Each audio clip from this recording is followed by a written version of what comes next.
Imagine que tu naisses vieux et que tu ne cesses de rajeunir jusqu'à la fin de ta vie. Nous avons déjà vu ce film, n'est-ce pas?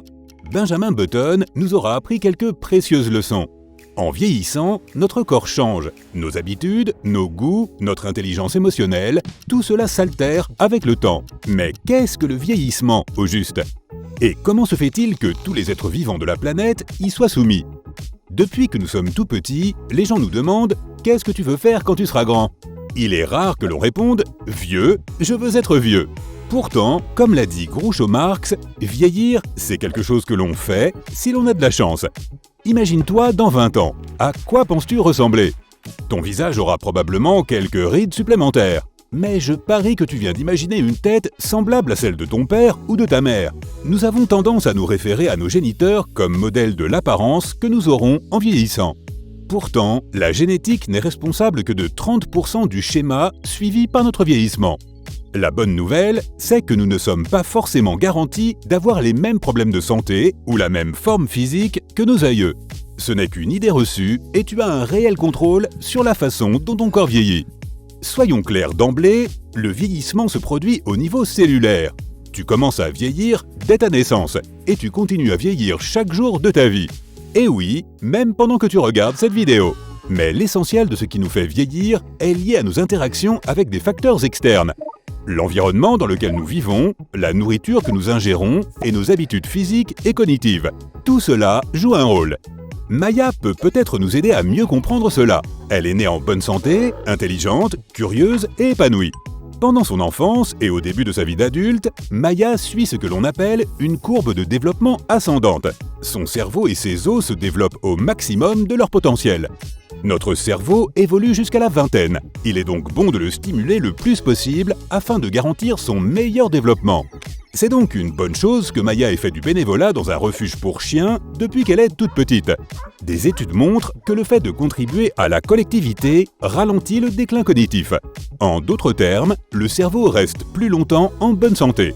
L'apprentissage de nouvelles choses comme une nouvelle langue est également bénéfique à cette période de la vie.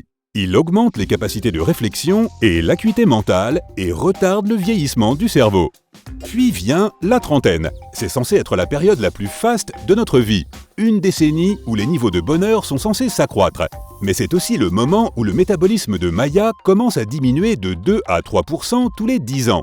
Au cours de cette décennie, elle commencera également à perdre de la masse musculaire et le meilleur antidote sera donc une pratique continue du yoga ou de la musculation. Manger sainement n'était peut-être pas la priorité de Maya jusqu'alors, mais ce sera certainement le cas à présent. Elle commencera à consommer des choses qui l'aideront à accélérer son métabolisme, comme le gingembre et d'autres aliments. Au cours de la quarantaine, le corps de Maya commencera à rétrécir. À partir de 40 ans, tous les 10 ans, nous perdons environ 1 cm de notre taille. Ce phénomène est dû à des changements au niveau des os, des muscles et des articulations. Il n'existe aucun moyen d'arrêter complètement ce processus de rétrécissement, mais l'exercice permet de l'atténuer un peu. Dans la cinquantaine et la soixantaine, les enfants de Maya iront à l'école et quitteront la maison, de sorte qu'elle se sentira plus libre qu'elle ne l'avait été auparavant. Mais elle devra accepter les nouvelles limitations de son corps.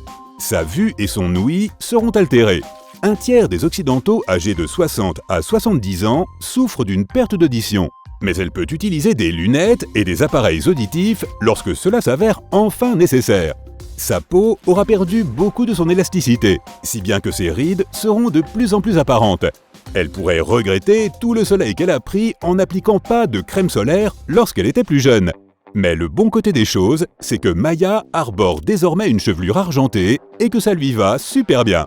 Même si Maya accepte sans broncher le cycle de la vie, certains de ses amis se tournent vers de nouvelles technologies pour ralentir ou même réduire le vieillissement de leur corps. Les humains peuvent vivre en moyenne 90 ans, ce qui est déjà pas mal. À ce jour, la personne qui aura vécu le plus longtemps était âgée de 122 ans et 164 jours. Il s'agit de la Française Jeanne Calment. Et jusqu'à janvier dernier, la personne la plus âgée était une autre Française du nom de Lucille Randon, plus connue sous le nom de Sœur André. Elle avait 118 ans. Et oui, c'est un peu ce qu'on appelle le French Paradox. Les promesses rendues possibles par les nouvelles technologies font que davantage de personnes pourraient vivre jusqu'à 110, voire 120 ans. Mais certaines questions demeurent. Pourquoi vouloir vivre aussi longtemps? Et l'humanité doit-elle viser collectivement un tel but? L'un des principaux objectifs de la médecine moderne est d'accroître l'espérance de vie en bonne santé. Au lieu de se contenter d'augmenter la durée de vie d'une personne, c'est-à-dire le nombre d'années qu'elle pourrait atteindre, la médecine s'efforce d'en améliorer la qualité. Et il n'est pas nécessaire de se livrer à des études approfondies pour constater que nous vivons plus longtemps qu'avant. Il y a 100 ans, l'espérance de vie d'un occidental moyen était d'environ 53 ans. Alors oui, nous vivons aujourd'hui plus longtemps. Si tu regardes de vieilles photos, tu verras que les gens ont l'air beaucoup plus jeunes au même âge de nos jours qu'il y a quelques décennies. Et si tu regardes de vieux albums photos des années 70, tu remarqueras que les jeunes de 19 ans avaient parfois l'air d'en avoir 30, voire même 40, en comparaison de nos critères modernes. Des chercheurs de Yale et de l'USC ont découvert que nous restions en fait juvéniles plus longtemps. Les résultats de leur étude suggèrent qu'entre le début des années 90 et la fin des années 2000, 60 ans est devenu le nouveau 56 ans, et 40 ans est devenu le nouveau 37 ans et demi. Selon le dernier livre du docteur Morgan Levin, True Age, l'humanité est en passe de ralentir le processus de vieillissement. Morgan Levin explique que nous avons deux âges, notre âge chronologique, celui que nous célébrons lors de notre anniversaire, et notre âge biologique. Cela signifie que l'on peut avoir 30 ans de façon chronologique, mais 25 ou 35 ans biologiquement. Ce qui déterminera ton âge biologique, c'est essentiellement ton état de santé. Ce qui nous ramène à ce que nous avons dit au début de cette vidéo. Pratiques-tu l'exercice physique? Comment te nourris-tu? Es-tu capable de maintenir un quotidien sans stress? Par ailleurs, la science a identifié un type de cellules très spécifique qu'elle pense être responsable du vieillissement humain. Il s'agit des cellules zombies. Sous l'effet d'un certain stress, ces cellules perdent leur faculté de réplication et au lieu d'être éjectées par notre système, elles restent dans notre corps.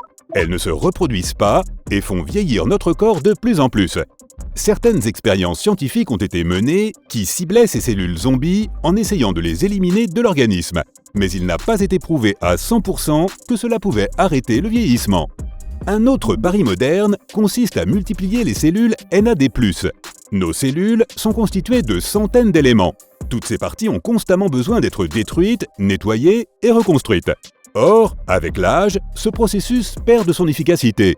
Nous produisons de moins en moins de coenzyme NAD+, laquelle agit comme une partie autorégulatrice de notre système cellulaire. Elle rappelle à nos cellules leurs fonctions reproductives. À 50 ans, nous avons environ la moitié des NAD+, que nous avions à 25 ans. Des quantités trop faibles de cette coenzyme sont liées à un certain nombre de maladies et au processus de vieillissement lui-même. Peut-être qu'en augmentant ces quantités, nous pourrions ralentir les processus de dégradation de notre corps et augmenter notre espérance de vie. Et voici un fait amusant. La NASA s'est même penchée sur cette question et s'assure maintenant de garantir une partie de ses avancées au profit des astronautes lors de futures missions sur Mars. Après tout, ils seront exposés à de nombreuses radiations, ce qui finira par affecter leur organisme et leur ADN, et les fera probablement vieillir plus vite. Nous ne connaîtrons peut-être jamais la vie de Benjamin Button, mais il semble que nos progrès scientifiques puissent nous permettre, à terme, d'atteindre la longévité.